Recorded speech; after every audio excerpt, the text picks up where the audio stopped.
노인과 바다는 여러분들 잘 아시기 때문에 많이 이렇게 하지 않고 간단하게 소개해 드리겠습니다. 1899년 7월 21일생입니다. 그리고 1961년 7월 2일 날 엽총으로 당겨서 자살했습니다. 어릴 때 10살 때 아버지가 엽총을 사줬어요. 그래서 늘 미국에는 당시에 그런 분위기가 좀 있었죠. 뭐 건강도 개척하고 그 다음에 사냥도 즐기고, 특히 해밍웨이는 스포츠, 복싱을 좋아했고 사냥, 뭐 투우 구경 이런 것들을 굉장히 좋아했습니다. 낚시도 좋아했고, 그 아버지는 역시 의사인 아버지와 그 다음에 화가인 어머니 사이에 태어났습니다. 태어나서 집안은 유복한 편이었죠. 근데 이 해밍웨이가 다른 어떤 작가들이 갖고 있지 않는 굉장히 좀 남성적인 그런 기질을 갖고 있어요. 마초라 그러죠, 그죠? 그 사냥에다가 뭐 온갖 걸 다 이렇게 자기가 마음 먹은 거를 다 그냥 해버리는 행동주의자였어요. 그래서 17, 만 나이니까 우리 나이로는 19이에요. 19에 고등학교를 졸업하고 그 1차 세계대전이 터졌어요. 그때 군에 입대를 해서 전쟁을 하겠다고 하니까 아버지가 반대를 했습니다. 근데 기어이 어떤 형태로 해가지고 이탈리아의 운전병으로 참가를 하게 됩니다.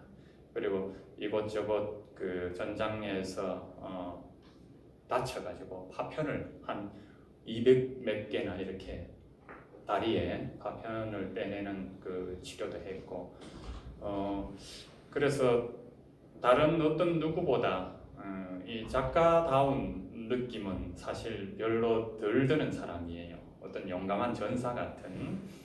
그래서 그때 입원해 있을 때 자기보다 한 몇 살 연상인 여성이 간호사였어요.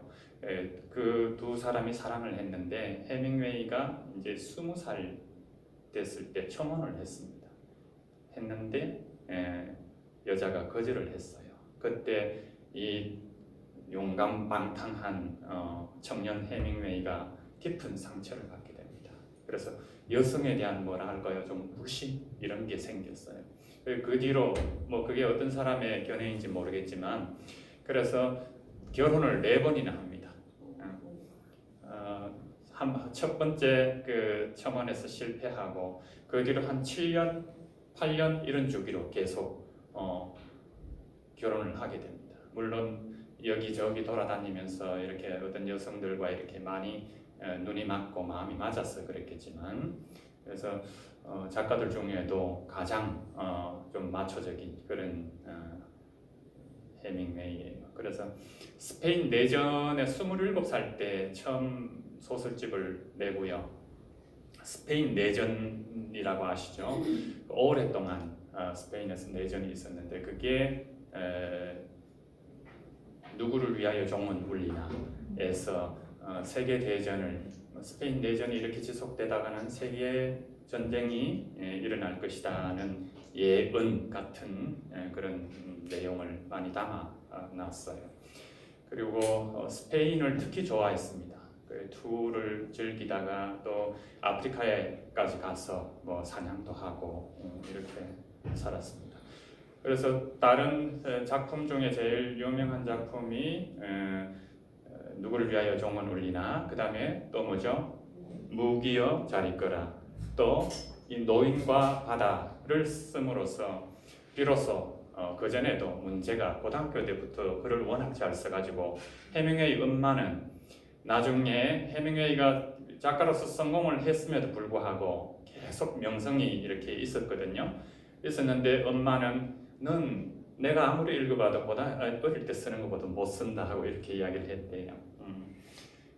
그래서 노인과 바다를 씀으로써 비로소 인간이 어떤 한계에 부딪힌 인간의 뭐랄까요, 도전, 용기 이런 거를 쳐줘서 노벨문학상을 받게 됩니다. 1954년의 일입니다. 그 뒤로 마지막 네 번째 부인과 함께 쿠바 쪽으로 여행을 떠나서 이래저래 글 쓰고 하다가 근데 자살하게 되면 대체 무슨 병이죠? 옛날에는 그걸 몰랐기 때문에 그냥 자살했다고 생각했는데 현대인들이 많이 갖고 있는 우울증이죠, 그죠? 그 우울증은 환경으로 생기는 경우도 있지만 대체로 기질적인 물려받는 게 많답니다. 그래서 우울증을 노벨 문학상을 받고 더 심해졌어요. 그래서 어떤 명성이 있는 자기를 인정해주는 자리에 서기를 매우 좋아했으면서도 또 그런 자리가 마련되면 자리를 피하곤 한 독특한 성격, 아마도 우울증 때문이 아닐까 싶습니다. 그래서 결국에 역청으로 내 삶은 내가 결정한다 하고 방아쇠를 당겼습니다. 아픈 말년에 그냥 아프다는 거는 힘들잖아요, 그죠? 그래서 권총 자살을 한 걸로 생각이 됩니다. 또 쿠바 생활을 하면서 자신이 직접 족배를 타고 바다에서 청새치를 잡기도 했습니다. 그게 경험이 이 노인을 통해서 이렇게 나옵니다. 간단한 줄거리는 다 아시겠지만 그 84일째 고기를 못 잡는 산티아고라는 노인이 원래 소년과 같이 작업을 했는데 이 소년이 아버지가 이제 그 노인 따라가면 이 고기도 못 잡는다. 다른 배를 타라 하고 이렇게 해서 당시에는 아버지들의 그 명령에 다 복종하는 미국도 그랬거든요. 그래서 그 할아버지 산티아고가 혼자 족배를 타고 바다로 갑니다. 먼 바다, 깊은 바다죠. 기어이 고기를 잡고 말겠다. 내가 이익을 잡아서 팔아서 돈도 남기고 그리고 명예도 회복하겠다면서 멀리 떠납니다. 거기에서 결국에 소년이 준 정어리나 어떤 고기 좀 씹고요. 그 다음에 먹을 거 물도 가져가고 그래서 낚싯줄이 굉장히 굵습니다. 그 청새치라는 고기가 엄청나게 크기 때문에 보통 참치라고 번역된 데도 있어요. 참치는 아니고 청새치입니다.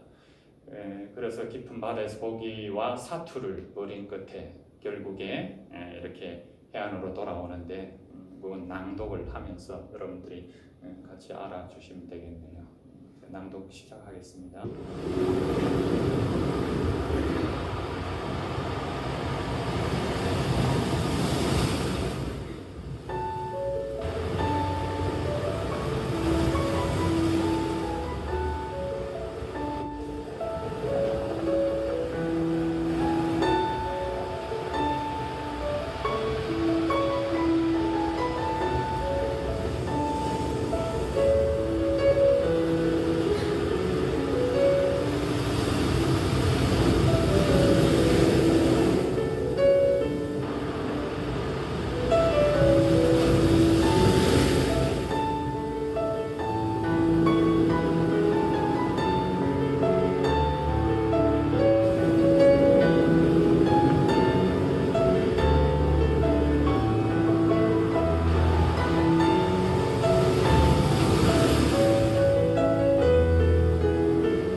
노인과 바다. 그는 멕시코 만류에 조각배를 띄우고 홀로 고기 잡으면서 살아가는 늙은 어부였다. 노인은 오늘까지 84일째나 고기를 한 마리도 낚지 못했다. 처음 40일 동안은 그래도 한 소년이 노인과 함께 있어 주었다. 40일이 지나도록 고기 한 마리도 잡지 못하는 것을 보자 소년의 부모는 노인이 마침내 살리오 신세가 된 것이 분명하다고 말했다. 살라오란 스페인 말로 최악의 애군 상태에 빠졌음을 뜻하는 말이다. 소년은 부모가 하라는 대로 다른 배에 옮겨 탈 수밖에 없었다. 소년은 그 배를 타고 나가서 제법 큼직한 물고기를 3마리나 낚을 수 있었다. 소년은 매일 빈 배로 돌아오는 노인이 측은했어. 노인의 배가 고기잡이에서 돌아올 때면 언제나 바닷가로 내려가 노인을 도와 감아놓은 낚싯줄이나 갈퀴 혹은 작살 그리고 때로는 돛대에 둘둘 말려있는 돛을 운반해다 주기도 했다. 그 돛은 밀가루 부대 조각으로 여러 군데 끼운 것이었는데 돛대에 둘둘 말려있는 모양은 마치 영원한 패배의 깃발 같아 보였다. 노인은 몸이 깡말랐으며 목덜미는 이리저리 골을 이룬 깊은 주름으로 쭈글쭈글했다. 그리고 열대지방의 강한 태양빛이 뜨거운 바다에 반사되어 생기는 찌를 듯 강한 빛에 그을릴 대로 그을린 양볼에는 경미한 피부암 같은 누런 반점이 듬성듬성했다. 이런 반점들은 양볼 아랫부분까지 번져 있었다. 또 그의 두 손은 낚싯줄에 걸린 물고기를 끌어올리면서 생긴 상처들이 터졌다 아물곤 하면서 흉터가 되어 보기가 흉측스러웠다. 그러나 이들 상처 자국은 최근에 생긴 것이 아니라 모두 물고기라곤 그림자도 비치지 않는 사막에서나 볼 수 있는 침식작용의 흔적같이 오래된 것들이었다.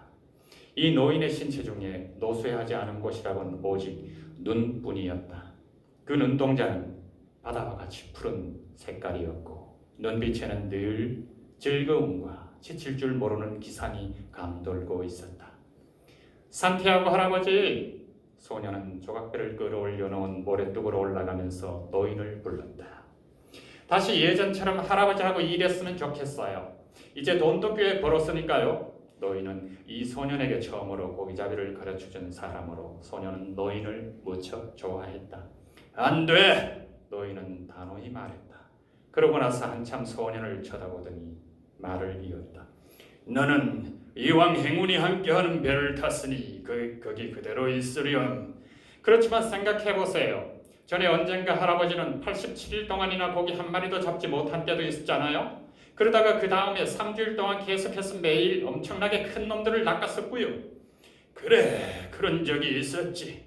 얘야, 나는 네가 다른 배를 타는 것이 내 고기잡이 실력을 의심해서가 아니라는 것을 잘 알고 있단다. 아버지가 다른 배에 타라고 시킨 거예요. 저는 아직 어리니까 아버지의 말씀 드려야 되고요. 그런 것쯤이야 나도 잘 안다. 또 그건 아주 당연한 처사고 말이야. 노인은 바다 쪽으로 눈길을 돌리면서 말했다. 우리 아버지는 앞일에 대한 믿음이 없으세요. 그러게 말이다. 그러나 우리에겐 있어. 안 그러니? 그래요. 소년이 이렇게 대답을 하면서 노인을 쳐다보았다. 테라스에 가서 할아버지께 제가 맥주 한 잔 사드릴게요. 그러고 난 다음에 고기잡이 도구들을 집으로 운반하면 어떻겠어요? 그래, 그거 좋은 생각이구나. 너나 나나 어부길인데 처면 차릴 거 뭐 있겠냐? 노인은 고개를 끄덕이며 그렇게 말했다. 그들은 테라스에 들어가서 한 구석에 앉았다.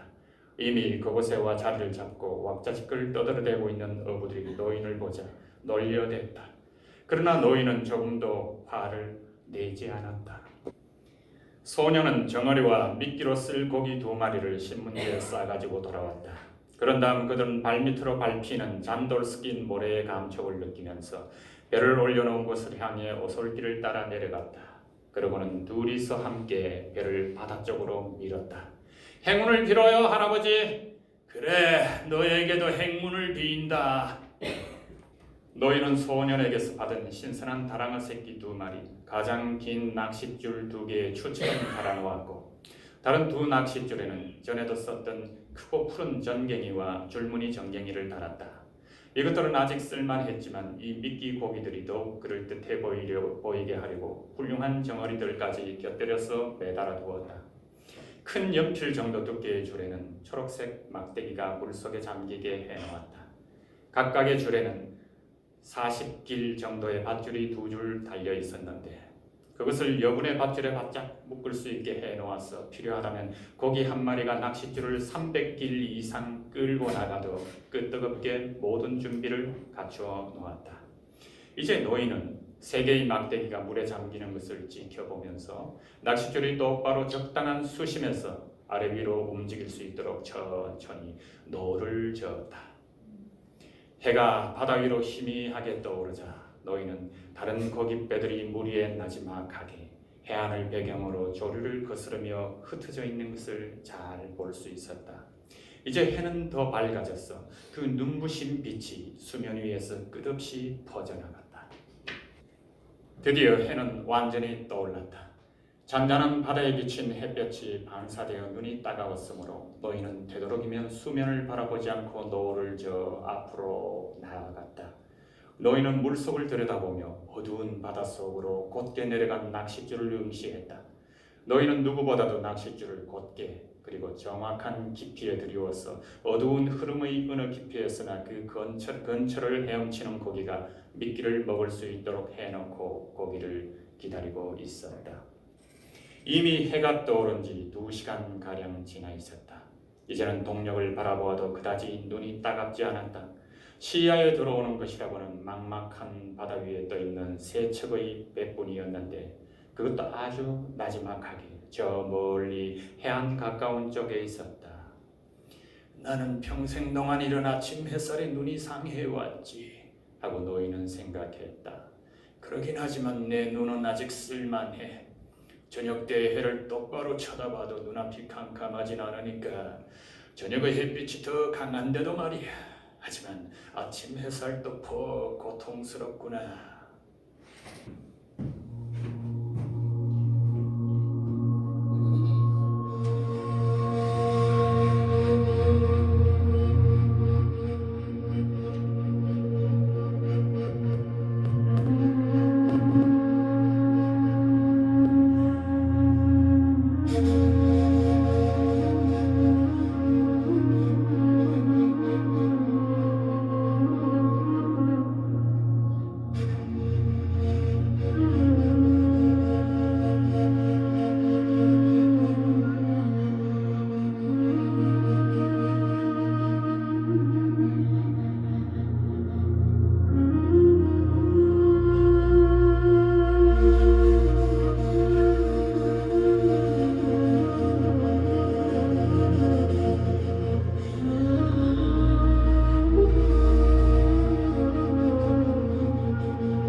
노인은 이제 해안의 초록색 선이 보이지 않는 곳에까지 와 있었다. 마치 흰 눈에 덮인 듯한 파란 언덕의 꼭대기와 그 위로 높은 설산처럼 떠있는 구름만을 볼 수 있었다. 바닷색은 아주 진한 빛이었고 햇빛은 물속으로 프리즘을 만들어 놓고 있었다. 아침 나절에 보이던 수많은 플랑크톤이 이루는 반점도 태양이 하늘 높이 올라간 지금은 보이지 않았다. 1마일 가량의 깊이에 드리워져 있는 낚싯줄이 똑바른가를 보면서 노인은 푸른 물속 깊숙이까지 커다란 프리즘 현상이 생겨 있는 것을 볼 수 있을 뿐이었다. 점점 햇살이 뜨거워졌다. 노인의 목덜미에 햇살의 뜨거움이 그대로 내리쬐었다. 노를 저어가는 동안 땀이 등줄기를 따라 주르륵 흘러내리는 것이 느껴졌다. 그저 물결을 따라 배가 떠내려가게 내버려두고 잠이나 자자. 낚싯줄 고리를 발에 묶어두면 고기가 건드릴 때 깨울 게 아닌가? 그렇지만 오늘은 85일째 되는 날이니 뭘 좀 낚긴 낚아야 할 텐데. 낚싯줄을 지켜보고 있던 바로 그때 노인은 물 위에 나와 있던 초록색 막대기가 순간적으로 물속으로 쑥 들어가는 것을 보았다. 그렇지, 그래. 노인은 고개까지 끄덕이며 말했다. 노인은 살며시 노를 내려놓았다. 그리고는 손을 뻗쳐 낚싯줄을 잡고 오른손 엄지와 집게 손가락 사이로 느슨하게 하고 살며시 줄을 잡았다. 노인은 잠시 동안 당기지도 늦추지도 않고 낚싯줄을 잡은 채 가만히 있었다. 다시 진동이 왔다. 이번에는 강하거나 묵직하지 않은 시험적인 입질이었다. 노인은 그게 무엇인가를 정확히 알 수 있었다. 100길쯤 되는 깊이의 물속에서 청새치가 낚싯바늘의 끝과 고든 부분을 덮고 있는 정어리 미끼를 먹고 있는 것이다. 그곳에는 손으로 만든 낚싯바늘이 다랑어의 머리 부분에서 뾰족 나와 있었다. 노인은 낚싯줄을 살며시 쥔 채 왼손으로 막대기에서 줄을 풀었다. 이제 노인은 물고기가 눈치채지 못하도록 전혀 팽팽한 느낌을 주지 않고 손가락 사이로 줄을 풀어줄 수 있었다. 이렇게 멀리까지 나왔고 또 계절인 만큼 굉장히 큰 놈이겠지 하고 노인은 생각했다. 먹어라 고기야, 먹어. 얼마나 싱싱한 정어리냐. 노인은 낚싯줄이 가볍고 미세하게 끌리는 것을 느꼈다. 그리고 정어리 머리가 낚싯바늘에 걸린 채로는 좀 먹기가 힘들었던지 다시 강하게 잡아당기는 것을 느꼈다. 그런 다음 아무 일도 없었다. 계속해! 노인이 크게 소리를 질렀다.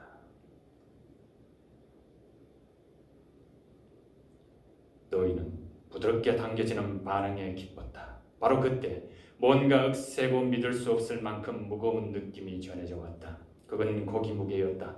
노인은 2개의 예비사리 중 한 뭉치가 다 풀려나가도록 밑으로 낚싯줄을 풀어내렸다. 노인의 손가락에 느껴지는 극히 미세한 압력으로도 그 거대한 무게를 느낄 수 있었다.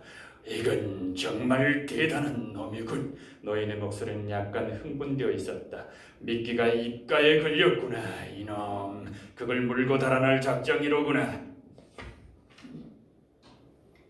그러다가 돌아와서 삼키겠지 하고 노인은 생각했다. 그러나 좋은 일을 미리 말해버리면 될 것도 안 된다는 걸 알고 있었으므로 입 밖에 내어 말하지 않았다. 노인은 지금 걸린 게 얼마나 큰 놈인가를 알 수 있었다. 그리고 노인은 그놈이 어둠 속에서 입에 다랑어를 비스듬히 물고 달아나는 모습을 상상해 보았다. 그때 움직임이 정지하는 것이 느껴졌다. 그렇지만 무게는 여전히 묵직했다. 그러다 점점 무거워지는 것 같아 노인은 낚싯줄을 더 풀어주었다. 노인이 잠시 엄지와 집게 손가락에 힘을 주어 낚싯줄을 꽉 쥐었더니 고기의 무게는 점점 더 가중되며 수직으로 내려가는 것이었다. 드디어 물었구나. 이제 미끼를 듬뿍 잡수시도록 해드려야겠구나. 좀 더 먹어. 꿀꺽 먹어 치우라고. 그걸 먹고 낚싯바늘 끝에 내 심장이 찔려서 죽기만 해다오 하고 노인은 기도하듯 생각했다. 마음 놓고 떠올라오거라. 네 몸뚱이에 작살을 푹 찌를 수 있게 말이야. 좋아, 이제 준비됐느냐? 먹을 만큼 먹었지? 이때다! 노인은 고함을 치며 두 손에 힘을 주어 1야드가량 줄을 말아 올렸다. 그런 다음에는 팔굽혀 줄을 감고 몸의 무게를 중심 삼아 두 팔을 번갈아 가며 당기고 또 당기고 했다. 그러나 그뿐이었다. 고기는 그냥 천천히 달아나고 있었고 노인은 한치도 끌어올릴 수가 없었다. 줄은 튼튼하고 큰 고기에 맞게 만든 것이라서 그것을 어깨에 걸치고 힘껏 당겼더니 물방울이 줄에서 튀었다. 그러다가 낚싯줄이 물속에 쉿쉿 하는 소리를 내기 시작했다.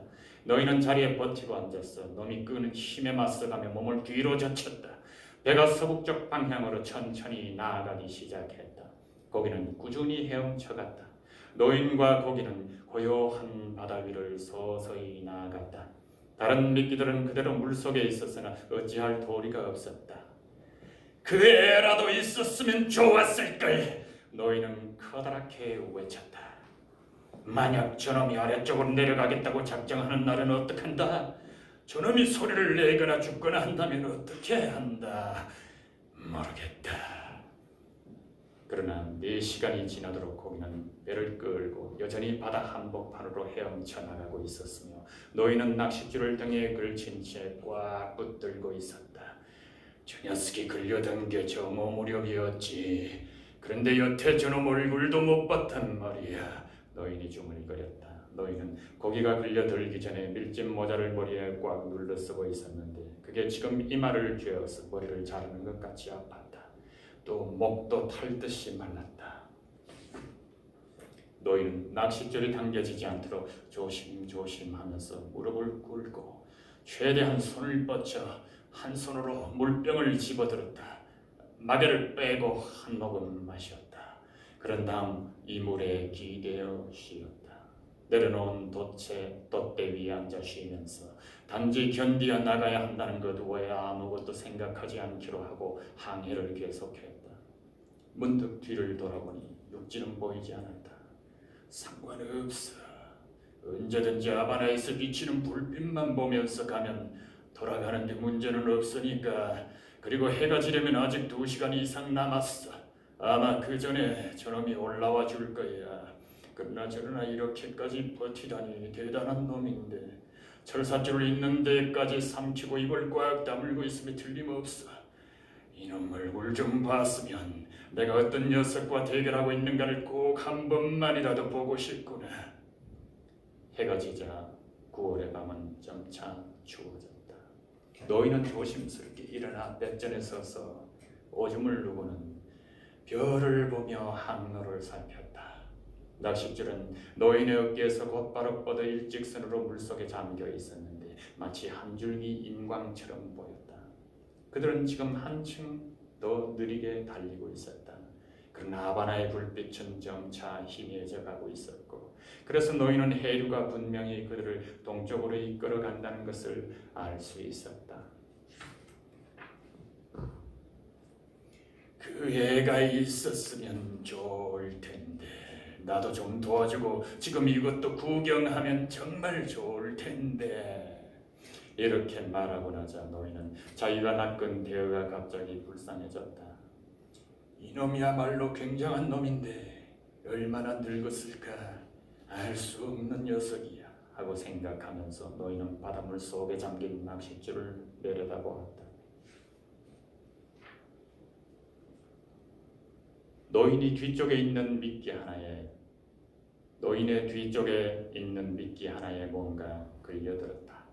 막대기 부러지는 소리가 들리고 이어서 줄이 배전 너머로 맹렬히 풀려나가는 소리가 들렸다. 어둠 속에서 노인은 칼질에서 칼을 빼내어 큰 고기가 팽팽하게 잡아 끄는 힘을 어깨에 받으면서 조심스럽게 몸을 젖혀 그 낚싯줄을 배전에 눌러대고 끊어버렸다. 그런 다음 노인은 자기에게 제일 가까운 곳에 있는 다른 줄도 끊고 어둠 속에서 예비사리의 끊겨진 끝과 끝을 미끄러 메웠다. 노인은 한 손으로 익숙하게 일을 마치고 매듭을 꽉 쥐기 위해서 다른 발로 사리를 밟고 잡아당겼다. 어둠 속에서 일을 한다는 건 어려운 일이었다.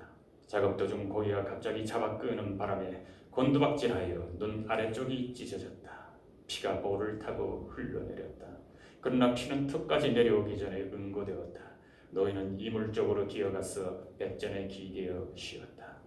노인은 부대를 두른 한쪽 어깨 위에 낚싯줄을 조심스럽게 움직여서 다른 쪽 어깨로 옮겼다.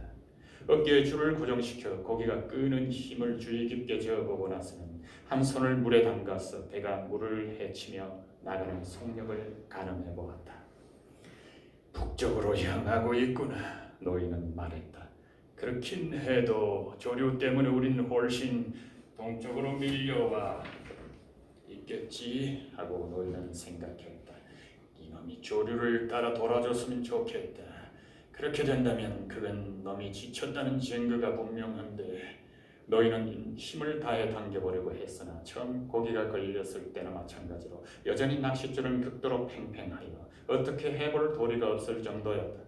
몸을 뒤로 젖히고 줄을 당겨보았으나 반응이 강해서 도저히 이 이상 힘을 주어서는 안 되겠다는 생각이 들었다. 절대로 낚싯줄을 왈칵 잡아당겨서는 안 돼 하고 노인은 생각했다. 그때 북쪽 하늘로부터 작은 새 한 마리가 배를 향해 날아왔다. 휘파람새였다. 물 위로 아주 낮게 날아오는 모습으로 미루어 보아 그 새가 매우 지쳐있는 것을 알 수 있었다. 휘파람새는 배의 고물에 내려와 앉았다. 잠시 있다가 날개를 펴고 노인의 머리 위를 빙 돌더니 그쪽이 더 편할 것으로 생각되었든지 낚싯줄 위에 내려 앉았다. 너 몇 살이냐? 노인이 새에게 물었다. 이번이 첫 여행이냐? 노인이 그렇게 말하자 새가 노인의 얼굴을 쳐다보았다. 새는 너무 지쳤어. 낚싯줄을 살피지도 않고 앉아 가냘픈 다리로 낚싯줄을 꽉 잡고 간들간들하고 있었다. 푹 쉬어라 작은 새야. 그런 다음 날아가서 사람들이나 새나 물고기나 다 그렇듯이 너도 모험을 한번 해봐. 노인은 아주 부드러운 목소리로 이렇게 말했다. 그때 고기가 갑자기 요동치는 바람에 노인은 이물 쪽으로 끌려가며 쓰러졌다. 만약 낚싯줄을 좀 더 쳐서 꼭 잡고 있지 않았더라면 물속으로 빠져들어갔을 수도 있었다. 낚싯줄이 힘껏 당겨지는 바람에 놀란 새는 날아가 버렸다. 노인은 소리도 없이 가버린 새가 아쉬웠다. 노인은 지쳐서 낚싯줄에 간당거리며 앉아있던 새가 자기를 올려다보던 모습을 떠올렸다. 그렇지만 작은 새야, 네가 해변으로 가기까진 그보다 더한 괴로움이 있을 거란다. 그나저나 어쩌다가 물고기가 갑자기 한번 끌어당긴 것 때문에 내가 넘어지고 말았을까? 점점 더 바보가 되어가는군. 아마도 작은 새를 바라보며 딴전을 피우고 있었기 때문일 거야. 자, 이제 다랑어를 좀 먹어둬야지. 작살로 그놈을 끌어다가 여기서 먹는 게 편하겠다. 노인은 그렇게 말하며 무릎을 꿇고 작살로 고물 밑에서 다랑어를 찍어 꺼내 올렸다. 그리고 낚싯줄을 감은 사리에 걸리지 않게 조심하면서 앞으로 끌어당겼다. 낚싯줄을 왼쪽 어깨에 다시 잘 메고 왼손으로 감아 쥐고는 다랑어를 작살에서 빼낸 다음 작살을 제자리에 도로 던졌다. 한쪽 무릎으로 고기를 누르고 머리 뒤쪽에서 꼬리까지 수직으로 검붉은 살을 도려냈다. 다랑어 살점은 쐐기 모양이었다. 노인은 등뼈 바로 아랫부분에서 배 밑 가장자리까지 베어내었다. 6조각으로 베어낸 고기는 이물의 판자에 펴서 널어놓고 뼈만 남은 다랑어의 꼬리를 들어 바닷물에 던져버렸다. 그런 다음 노인은 나이프를 허벅지 부분의 바지에 문질러 닦았다. 통째로 먹을 수는 없을 것 같군. 노인은 이물간에 늘어놓은 다랑어 한 마리를 닦은 나이프로 잘랐다. 노인은 한 조각을 집어들어 입에 넣고 천천히 씹었다. 맛이 과히 나쁘지는 않았다. 잘 씹어 먹자. 즙을 죄다 빨아야지 하고 노인은 생각했다. 라임이나 레몬이나 소금이 약간 있다면 먹기가 그리 나쁘진 않을 텐데 하고 노인은 천천히 그리고 성실하게 쐐기 모양의 살점들을 다 먹어치웠다. 고기를 다 먹고 나자 노인은 바지에 손을 문지르며 자세를 똑바로 하고 왼손을 바라보며 말했다. 자, 너는 낚싯줄을 놓아도 돼. 네가 나올 때까지 오른손 하나만으로 고기를 다룰 테다. 노인은 왼발을 올려 왼손으로 잡고 있던 낚싯줄을 밟고는 등에 걸리는 팽팽한 줄의 압력에 기대듯이 하여 몸을 뒤로 젖혔다.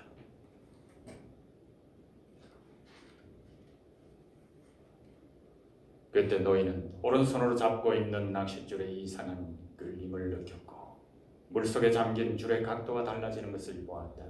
노인은 몸을 낚싯줄에 기대고 왼손을 넓적다리에 세게 두드리는 동안 줄이 위쪽으로 비스듬히 천천히 올라오는 것을 보았다. 녀석, 드디어 올라오는군. 노인이 흥분한 목소리로 말했다. 줄이 천천히 계속 올라오더니 이어 배의 앞쪽 해면이 부풀어 오르고 마침내 고기의 모습이 드러나기 시작했다. 고기가 점점 위로 올라옴에 따라 물결이 양옆으로 갈라졌다. 햇빛을 받아 그놈은 밝게 빛난다. 머리와 등은 짙은 자줏빛이었고 양평의 줄무늬는 널찍하고 연보랏빛으로 보였다. 주둥이는 야구 방망이처럼 길고 끝은 결투용 칼처럼 뾰족했다. 물 위로 올라와 전신을 드러내 보이고는 다시 부드럽게 마치 다이빙 선수처럼 물속으로 뛰어들었다. 거대한 낫 모양의 꼬리까지 완전히 물속에 잠겨버리자 낚싯줄은 다시 빠른 속도로 풀려나가기 시작했다. 낚싯줄은 빠르게 그러나 꾸준히 앞으로 풀려나갔고 물고기는 조금도 당황하지 않은 것 같았다. 노인은 낚싯줄을 두 손으로 잡고 힘의 균형이 깨지지 않을 만큼 끌어당겼다.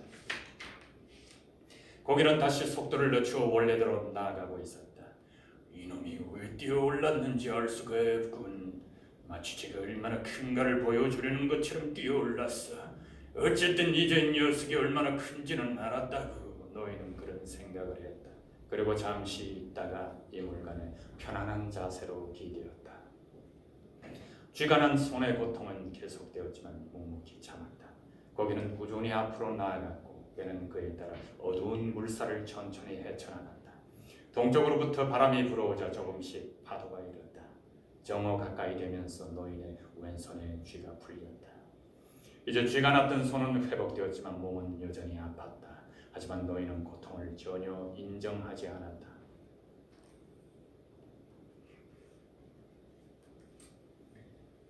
드디어 해가 기울었다. 노인은 갑자기 언젠가 카사블랑카의 주막에서 시엔푸에고스에서 온 항구 제일의 흑인 장사와 팔씨름했던 일을 생각해내고 다시 용기를 얻었다. 테이블 위에 백목으로 선을 긋고 팔을 뻗어 서로의 손을 꽉 잡은 채 하루 낮과 밤을 대항했었다. 서로가 빨리 상대방의 손을 테이블 위에 내려눕히려고 무진내를 썼었다. 내기를 거는 사람들도 상당히 많았고 서기동 아래로 사람들이 계속 오락가락했었다. 노인은 흑인의 팔, 손, 얼굴을 차례로 훑어보았다. 처음 8시간이 지난 다음부터 4시간마다 심판을 바꾸어서 심판들이 잠을 잘 수 있게 해주었다. 노인과 흑인 두 사람 모두 손톱 밑에서 피가 나서 팔을 타고 흘러내렸다. 두 사람은 상대방의 눈을 노려보고 손과 팔을 번갈아 노려보았다. 내기를 건 패들은 방을 들락날락하거나 벽쪽에 기대어 놓은 높직한 의자에 둘러앉아 시합을 구경했다. 밤중 내내 승부가 나지 않았다. 사람들이 흑인에게 럼주를 먹이고 담뱃불을 붙여주었다. 흑인은 럼주를 마시고 나더니 우악설에 힘을 내었어. 한때는 엘 캠피에온이라 불리기도 하던 산티아고 젊은이였던 노인의 팔을 3인치 정도 기울게 했다. 그러나 또다시 노인이 죽을 힘을 다해 손을 위로 끌어올렸다. 노인은 흑인이 착실하고 건강하며 훌륭한 운동가이긴 하지만 분명 자기가 이길 것이라고 생각하고 있었다. 새벽녘에 이르자 모두들 지쳐 비긴 걸로 하자고 했고 심판도 고개를 흔들었다. 그러나 노인은 흑인의 손이 완전히 테이블 위에 닿을 때까지 힘을 빼지 않았다. 그 시합은 일요일 아침에 시작해서 월요일 아침에야 끝이 났다. 새벽녘에 구경을 하던 내기꾼의 대부분이 비긴 걸로 하자고 아우성을 쳤던 것은 항구에 설탕을 선적하러 가야 하거나 또는 아바나 석탄 회사로 일을 하러 가야 했기 때문이었다. 그렇지만 않았다면 모두들 시합의 끝을 보려고 했을 것이다. 그러나 어쨌든 노인은 사람들이 일하러 나갈 시간이 되기 전에 시합을 끝장내 주었다.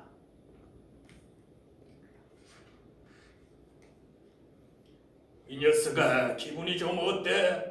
노인은 큰 소리로 물었다. 난 기분도 상쾌하고 왼손도 좀 낫고 하루 밤낮은 먹을 식량도 있어. 자, 거기 친구, 어디 계속해서 배를 끌어보라고. 그러나 정말로 기분이 좋은 것은 아니었다. 낚싯줄을 받치고 있는 등이 이제는 고통의 정도를 지나서 거의 무감각 상태에 이르렀던 것이다. 그렇지만 난 이보다 더한 일도 겪었어 하고 노인은 생각했다. 내 손은 그저 좀 다쳤을 뿐이고 또 손에 쥐가 났던 것도 괜찮아졌어. 다리도 이상이 없고 게다가 식량 문제에서도 내가 나아. 9월이라 해가 지자마자 곧바로 어둠이 밀려왔다. 노인은 달아 빠진 이물의 판자에 들어누워 좀 편안해질 때까지 쉬고 싶은 만큼 쉬기로 했다.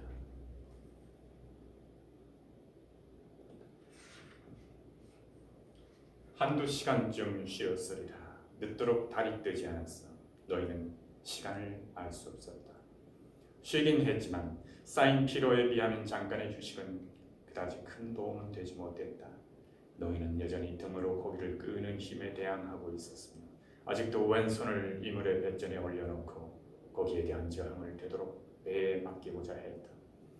낚싯줄을 붙들어 맬 수 있다면 얼마나 좋을까 하고 노인은 생각했다. 그러나 조금만 갑자기 흔들면 이 줄은 고기가 단번에 끊을 수도 있겠지. 낚싯줄이 당겨지는 것을 내 몸으로 조절하고 항상 두 손으로 낚싯줄을 풀어줄 태세를 갖추어야 해. 하지만 늙은 양반, 당신은 여태 눈도 못 붙이셨어. 갑자기 노인은 크게 말했다. 반나절과 하룻밤 그리고 또 하루를 뜬 눈으로 지새했으니 고기가 좀 잠잠해지고 나면 눈을 좀 붙일 궁리를 하는 게 좋겠어. 잠을 자야 머리가 맑아지거든. 알았나? 잠을 자둬야 해 하고 노인은 생각했다. 잠을 자다가도 낚싯줄의 움직임을 금방 알아차릴 수 있도록 해놓아야겠는데 먼저 고물 쪽으로 가서 돌고래나 요리하자. 잠을 자려면 노를 고물에 미끄러 매놓아야겠지만 그건 너무 위험해.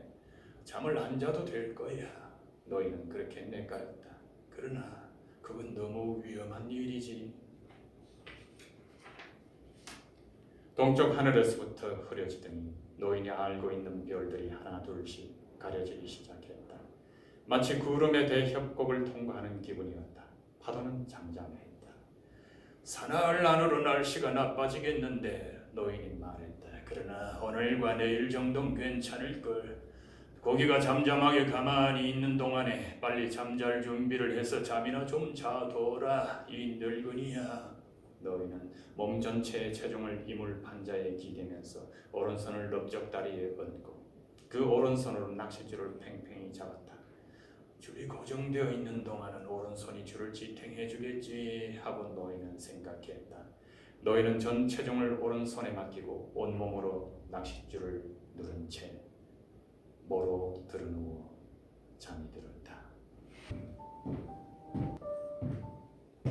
노인은 사자의 꿈 대신에 돌고래 떼의 꿈을 꾸었다.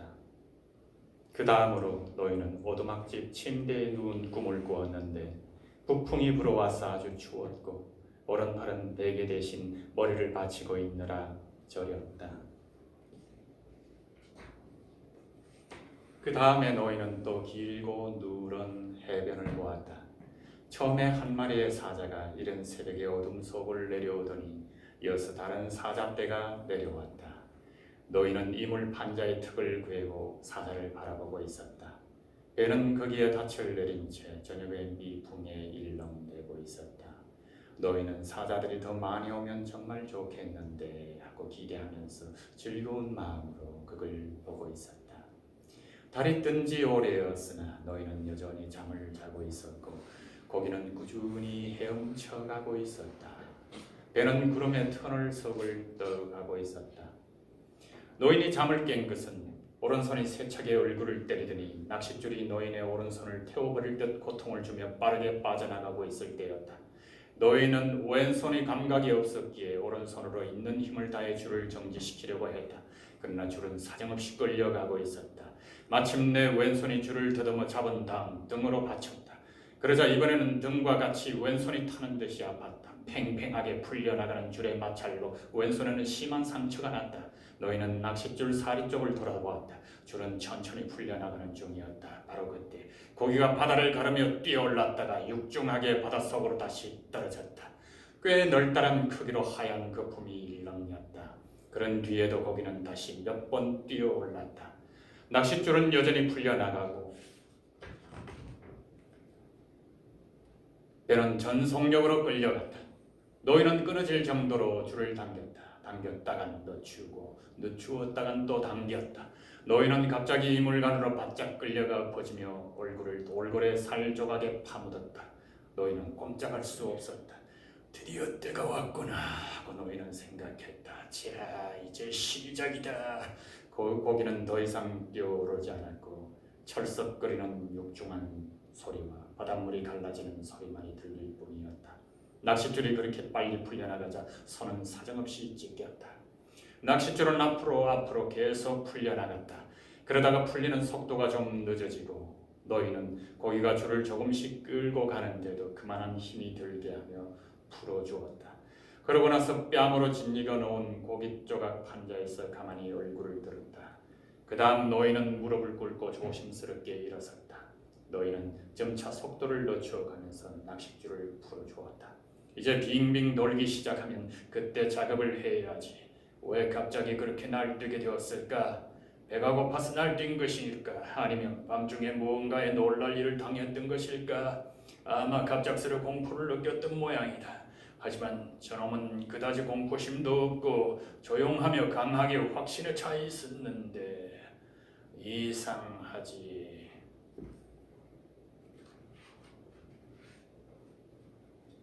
바로 그 순간 노인이 양손으로 쥐고 있는 낚싯줄이 갑자기 세차게 끌리는 느낌이 전해왔다.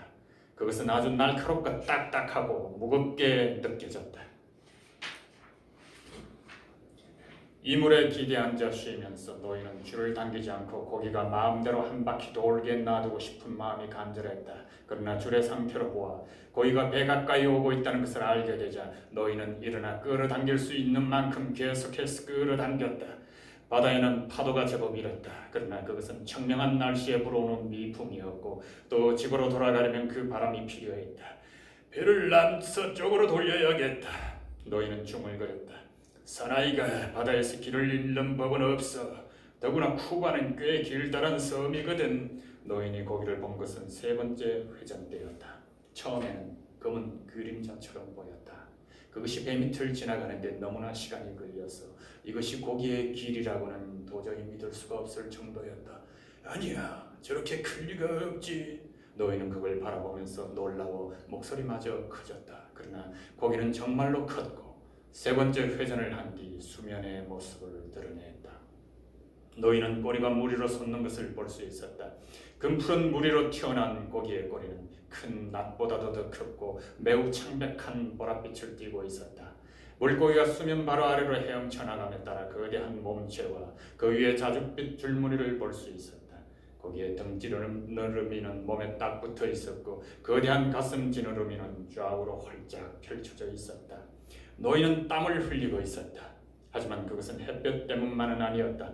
고기가 조용히 돌 때마다 노인은 낚싯줄을 당겼고 두 바퀴만 더 돌면 작사를 꽂을 기회가 오리라고 확신하고 신중하게 기다리고 있었다.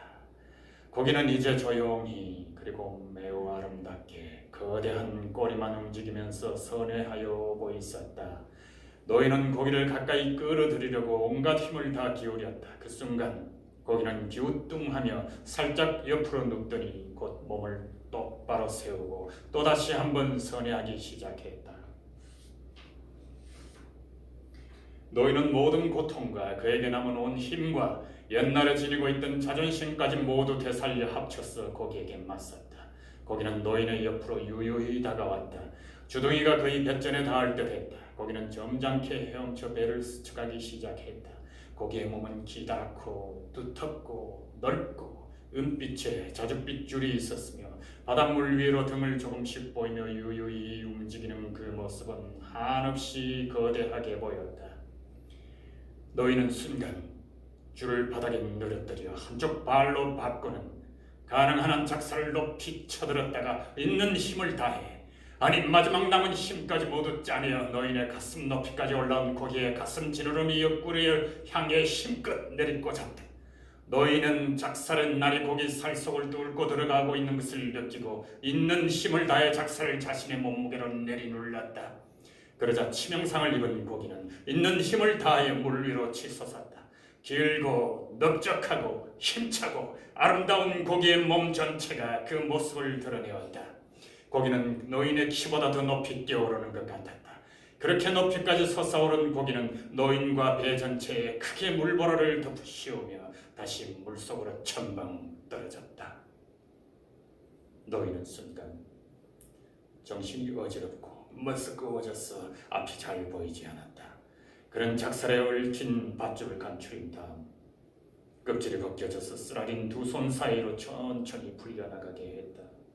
시력을 되찾고 보니 고기가 은빛 배를 드러내고 거꾸로 떠 있는 것이 보였다. 고기의 어깨 부분에 똑바로 작살이 꽂혀 있었고 주변의 바다는 고기의 심장에서 쏟아지는 피로 붉게 물들고 있었다. 피는 처음엔 1마일도 더 되는 깊이의 푸른 물속의 검은 암초처럼 보였다. 그러나 그것은 구름처럼 차츰 엷게 퍼져나갔다. 고기는 은빛 배를 무리로 드러낸 채 파도를 타고 조용히 흔들리며 떠 있었다.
자, 이리 오너라 고기야.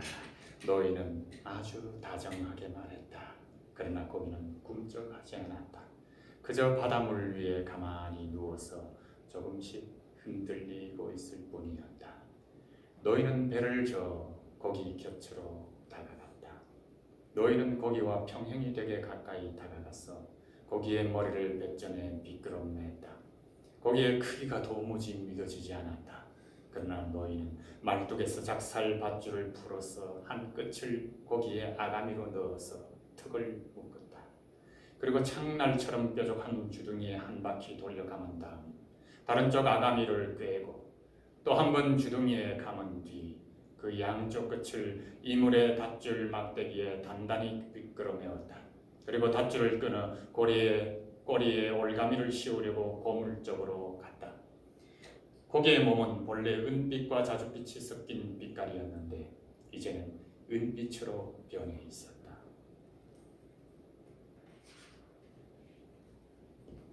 너희는 고기를 이물과 고물과 중앙부의 가로장에 단단히 묶어 놓았다. 고기는 너무나 컸기 때문에 너희는 배보다 훨씬 큰 배를 또 하나 옆에 묶어 놓은 것만 같았다. 너희는 키의 손잡이를 겨드랑이에 끼고 방향을 잡았다. 너희는 고기가 눈앞에 있고 자신의 손을 들여다보고 고물에 닿은 등의 통증을 느끼고서야 이것이 꿈이 아님을 실감했다.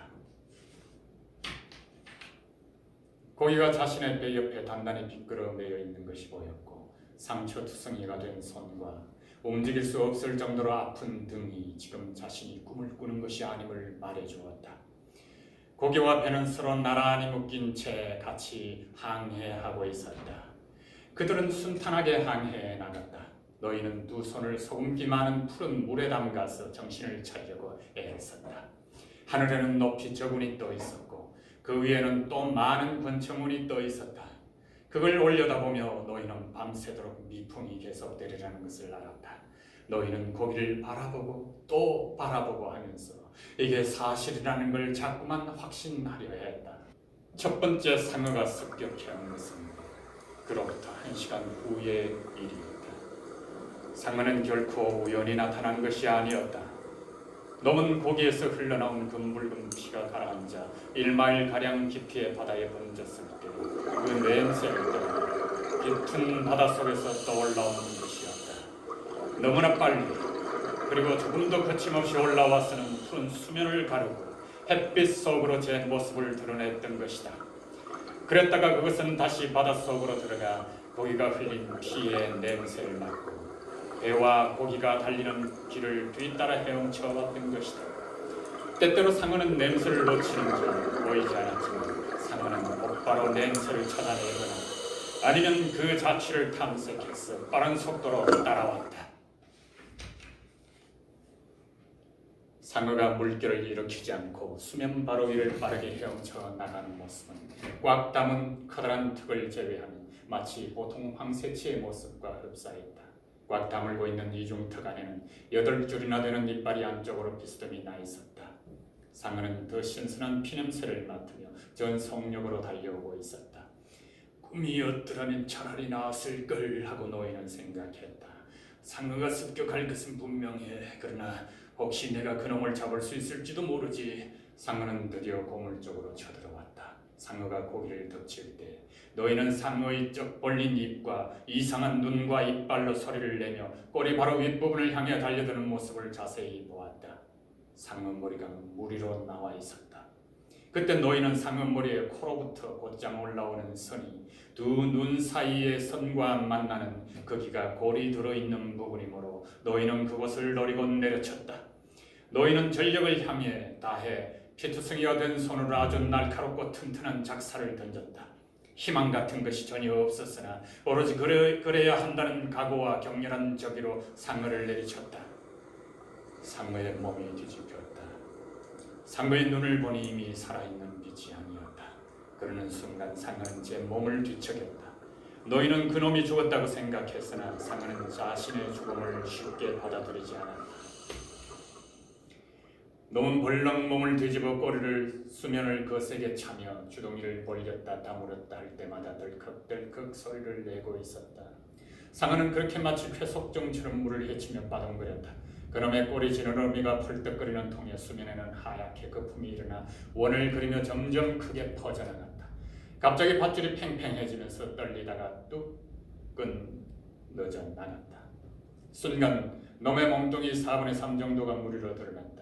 상어는 수면 위에 그렇게 잠시 떠 있었고 노인은 그걸 똑똑히 지켜보았다.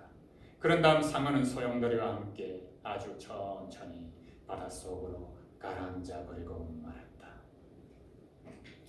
노인은 몸뚱이가 보기 흉하게 뜯어먹혔을 고기를 보고 싶지 않았다. 고기가 물어 뜯길 때 노인은 꼭 자기가 뜯기는 듯한 기분이었다. 노인은 자신을 위로하려고 그렇게 생각했다. 너무 좋은 일은 원래 오래가지 않는 법이지. 차라리 꿈이었더라면 좋았을 걸. 고기 같으면 잡히지도 않았고 침대에 신문지나 깔고 홀로 누워있기나 했더라면 차라리 좋았겠어 하는 생각도 들었다. 그렇지만 인간은 패배하도록 만들어진 것이 아니야. 인간은 파괴될지언정 패배할 수는 없어.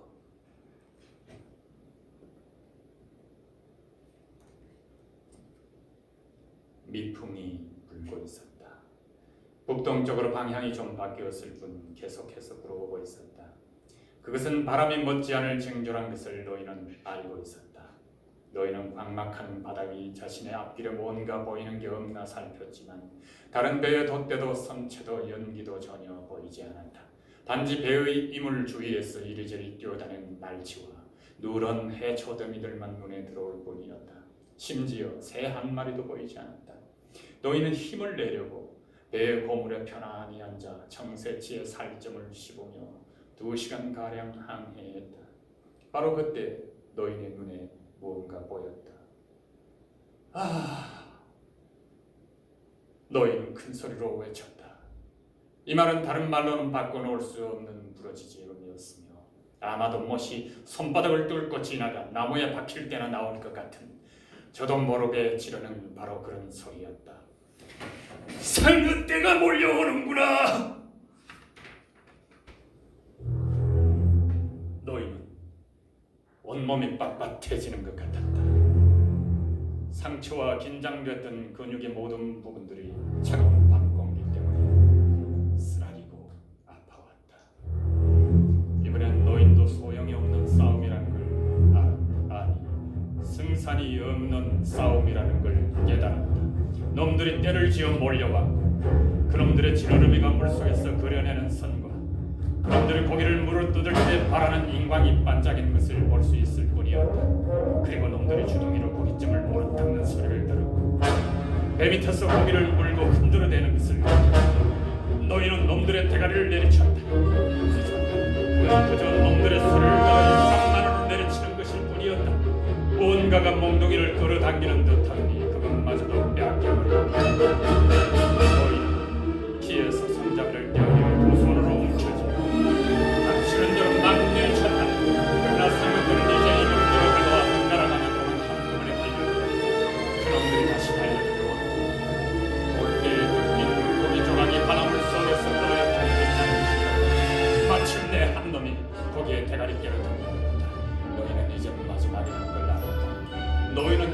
손잡이를 번쩍 쳐들어 잘 뜯기지 않는지 고기 대가리를 물고 늘어진 상어의 대가리를 필사적으로 내리쳤다. 한 번, 두 번 계속해서 내리쳤다.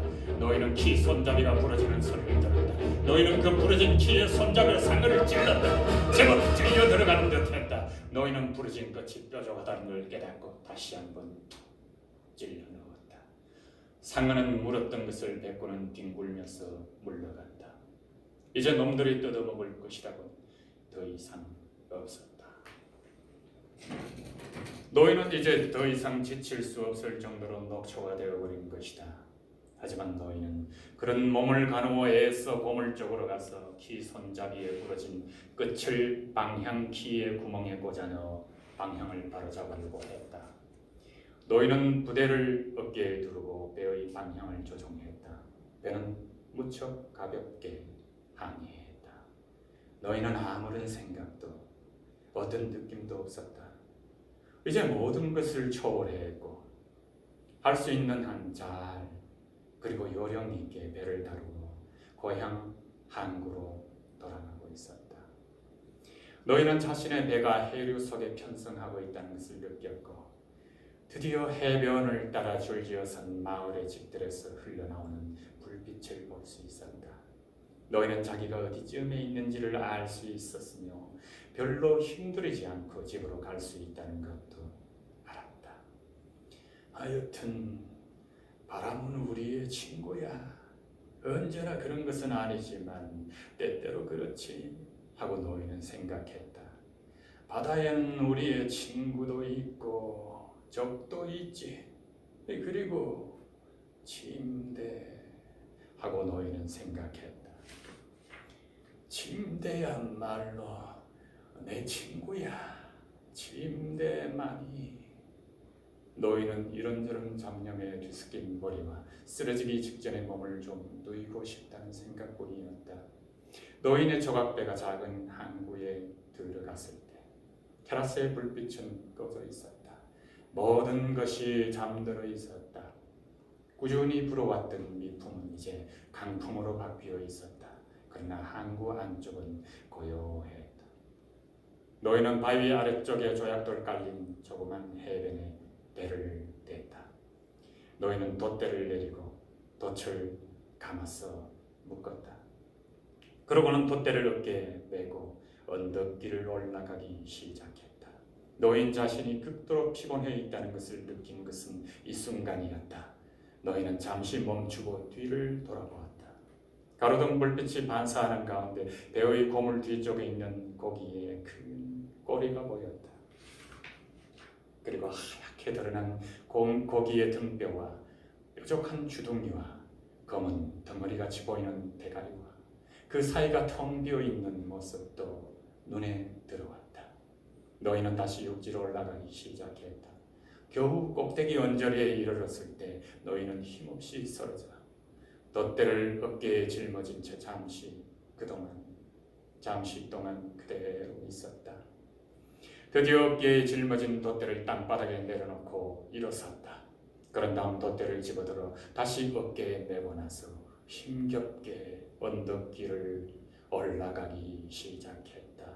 그는 오두막에 도달하기까지 5번이나 주저앉아야 했다. 너희는 오두막 안으로 들어가 벽에 돛대를 기대어 놓았다.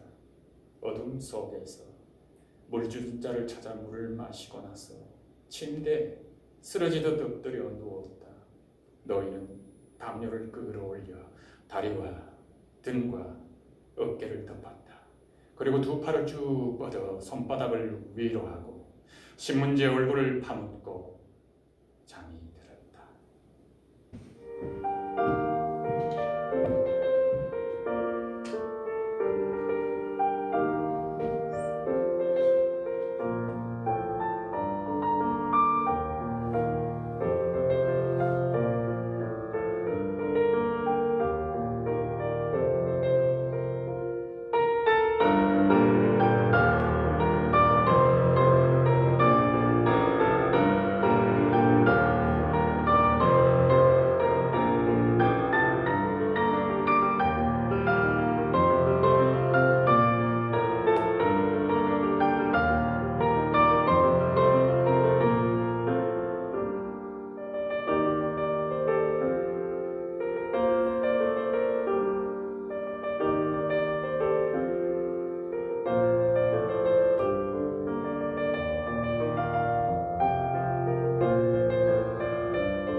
이튿날 아침 소년이 오두막집 문을 살며시 열고 들여다봤을 때 노인은 자고 있었다. 바람이 세차게 불고 있어서 때는 바다에 나가지 않을 것이므로 소년은 늦게까지 잤고 그동안 매일 아침 그랬듯이 오늘 아침도 노인의 오두막에 들러본 것이었다. 소년은 노인이 숨을 쉬고 있는가를 살폈다. 그런다 노인의 손을 보고는 숨죽인 울음을 터뜨렸다. 소년은 커피를 가지러 가려고 아주 조용히 밖으로 나와 길을 걸어 내려가면서 내내 울었다. 많은 어부들이 배 주위에 모여 배전에 달려있는 것을 바라보고 있었다. 한 사람은 그 뼈의 길이를 재어보려고 바지를 걷어올리고 물속에 들어가 있었다. 소년은 내려가지 않았다. 소년은 벌써 거기에 가보았던 것이다. 어부 한 사람이 노인을 위해 배에 여기저기를 돌아보고 있었다. 할아버지는 어떠냐? 한 어부가 소리쳤다. 주무세요. 소년이 대답했다. 소년은 자기가 울고 있는 것을 사람들이 쳐다보는 것도 전혀 개의치 않았다. 푹 주무시게 할아버지를 깨우지 마세요. 주둥이 끝에서 꼬리까지 18피트나 되는구나. 뼈의 길이를 재어보고 있던 어부가 소리쳤다. 그렇게 될 거예요. 소년이 대답했다. 소년은 테라스에 가서 커피 한 통을 달라고 했다. 뜨겁게 우유하고 설탕을 잔뜩 넣었어요. 얘야, 너도 뭐 좀 마시겠냐? 주인이 물었다. 아니요, 소년이 대답했다. 사람들에게 상쾌하고 할아버지를 깨우지 말라고 해주세요. 곧 다시 올게요. 내가 참 안 됐다고 그러더라고 전해라. 고맙습니다. 소년이 테라스 문을 나서며 말했다. 소년은 커피 깡통을 들고 노인이 오두막으로 올라가서 노인이 깰 때까지 옆에 앉아 있었다. 노인이 깨어날 듯 한 번 몸을 뒤척였다. 그러나 다시 깊은 잠에 빠져드는 것 같았다. 노인은 쉽게 깰 것 같지 않았다. 소년은 커피를 끓일 장작을 여들어 다시 마을로 내려갔다 왔다. 드디어 노인이 잠에서 깨어났다. 일어나지 마세요. 소년이 황급히 말했다. 그냥 그대로 누워서 이걸 좀 드세요. 소년은 커피를 유리컵에 조금 부어주었다. 노인은 그걸 받아 마셨다. 네가 보고 싶었단다. 노인은 소년의 눈을 마주 바라보며 말했다. 넌 뭘 낚았니? 첫날에는 한 마리, 둘째 날에도 한 마리, 그리고 셋째 날에는 2마리 잡았어요. 잘했구나. 할아버지, 이제 저와 같이 나가서 잡아요. 안 돼. 내 우는 이제 다 끝났어. 행운이 더 이상은 돌아오지 않을 것 같구나. 그러시다면 행운은 제가 갖고 가면 되죠. 네 부모들이 뭐라고 안 하겠느냐? 상관없어요. 어제 2마리는 낚은 거요. 저는 할아버지께 배운 게 아직 많잖아요. 이제 할아버지랑 같이 바다에 나갈 거예요. 그래, 그러자구나. 그러려면 좀 더 좋은 고기를 쉽게 죽일 수 있는 튼튼한 창을 준비해야 해. 그래서 바다에 나갈 때 그것을 꼭 가지고 가야겠어. 할아버지, 이제 다시 누우세요. 그리고 제가 깨끗한 셔츠를 갖다 드릴게요. 뭐 잡수실 것도 갖다 드리고요. 내가 나간 사이에 온 신문을 모두 갖다 주렴. 노인은 말했다. 빨리 건강해지셔야 해요. 전 아직 배울 게 많고 할아버지도 제게 가르쳐 주실 게 많다고 하셨잖아요. 얼마나 힘드셨어요? 지독했지. 노인이 말했다. 소년은 노인의 오두막 문을 열고 나갔다. 소년은 자갈길을 걸어 내려가면서 또 울었다. 그날 오후 한때의 관광객이 테라스에 들러 바다를 내려다보고 있었다. 그중 한 여자 관광객이 죽은 꼬치고기와 빈 맥주 깡통이 출렁거리는 바닷물에 잠겨 흔들리는 것을 무심히 내려보다가 그것들과 함께 흔들리고 있는 거대한 꼬리와 굉장한 길이의 등뼈를 목격했다. 그것은 항구 쪽으로 불어오는 동풍과 함께 밀려 들어오는 파도를 따라 일렁이고 있었다. 저게 뭐죠? 그 여자 관광객이 손가락 끝으로 가리키며 종업원에게 물었다. 거기에는 지금 막 물결에 씻겨 내려가려고 하는 쓰레기 같은 대어의 긴 등뼈가 보였다. 티브론이죠. 상어의 일종입니다. 종업원은 그렇게 대답하면서 그 여자 관광객에게 무슨 일이 일어났던가를 얘기해주고 싶은 눈치였다. 상어가 저렇게 날씬하고 예쁜 꼬리를 가졌는지 정말 몰랐어요. 나도 모르고 있었어.